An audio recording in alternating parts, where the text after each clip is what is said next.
Well, good evening from London and welcome to a special edition of Piers Morgan Uncensored. Dr. Jordan Peterson, one-on-one. Well, I'm a clinical psychologist and a clinical professor. We have 40 million and 55,000 users. We launched about 2 months ago. Who is Jordan Peterson? I got tangled up in a political controversy in 1987, really, in Canada. And I asked my wife, the students had, it's very difficult for me to talk to anyone else about Canada because I'll have a variety of ideas up in the air. I'd like to teach 5 million people to write.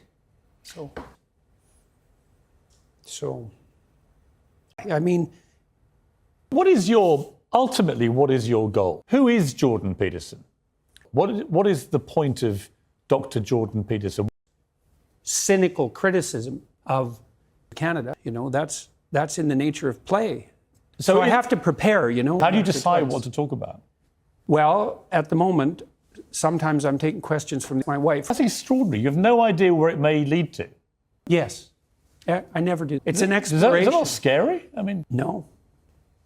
I don't understand what my truth means. It means do what I want. Right, but my truth doesn't actually exist. No, you're not funny. There, you're boring. There, you need to deprive yourself of your willingness to dominate and use power. Yeah, really. We're having a fight about whether or not you're white and you're middle class and you're British and you're privileged. There's no such thing as depression and anxiety.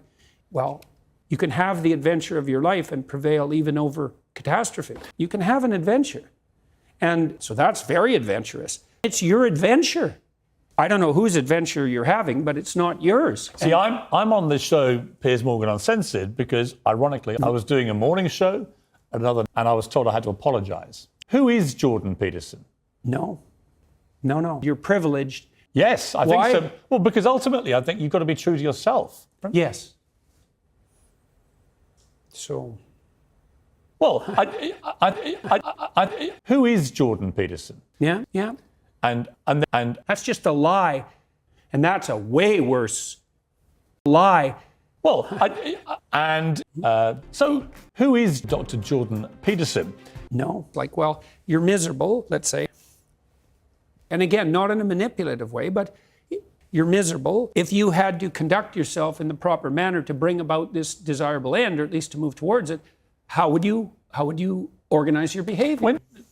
So professionally, take a short break. I want to come back and talk to you about... No, that's what happens when you hang out with reprobate like me. Yes, but all become bitter and resentful and conniving. And this is something that very competent people do. You can always improve on the edge, And if I'm not doing everything for you, it's like who defines hate? Who defines hate? And I know the answer to that. The people you want to. And games have rules. So, you want hate? You just better keep in mind, games have rules.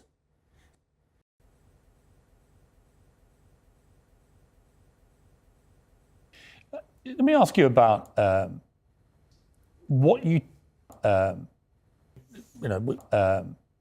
who is Rocky Balboa, the football genius, greatest player to ever play the game as far as I'm concerned? A crocodile on a golf course. And I know the answer to that. I think it's a corollary of an information overload theory, right? Just spitting out rules. Rocky Balboa, grow a pair, for want of a better phrase. I try not to give people advice.